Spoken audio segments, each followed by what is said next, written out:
અરે યાર મેં તો હવે નક્કી કર્યું છે કે હવે કોઈના બી લગન પ્રસંગ મુંડન શ્રીમત કે તલાક હોય ને આપણે ક્યાંય ગુડાવાનું થતું જ નથી.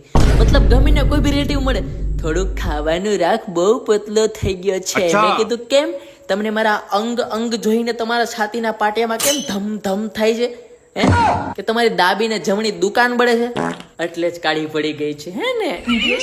તા પછી એમ કે તારી માં તને ખાવાનું નથી આપતી. મારી માં તો મને ખાવાનું ડૂસું ભરી ભરીને આપે છે, તમારે જેવા પૂછી પૂછીને બધું મારું ઓગાડી નાખે છે, બધું ટોયલેટમાં ફૂર નીકળે. કા પછી એક્ટિંગ કરશે, અરે અચ્છા તું છે, અમને એમ કે હાડ પિંજર ઊભું છે શું હે મારી હાચે જ હાડ પિંજર ઊભું હોય ને તો તમારું અંગવાનું મૂતવાનું બધું પેન્ટમાં નીકળી ગયું હોય. પણ આવું બોલવાનું હતો પણ હું બોલ્યો નહીં કેમ કે સંસ્કાર.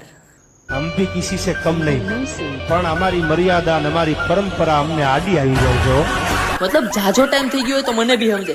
આ તો એક વીક પછી મળે તો બી અરે બિચારો કેવો હતો ને કેવો થઈ ગયો. મતલબ પેલા માણાના પેટનો હતો, હવે હું રાકાના પેટનો થઈ ગયો હે.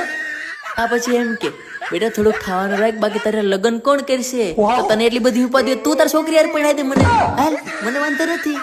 એટલી બળતરા મારા મા બાપે નથી કરતા જેટલી તમને બધાને થાય હે. હું પતલો થાવ જાડો થાવ તારો હું જાય છે વાત સહી છે. એના માટે જ મેં વિડીયો બનાવ્યો. અચ્છા કે હું ખાવ કે ન ખાવ, હું જાડો થાવ કે ન થાવ, પણ તમે બધા દોઢીના ન થાવ. ઓકે.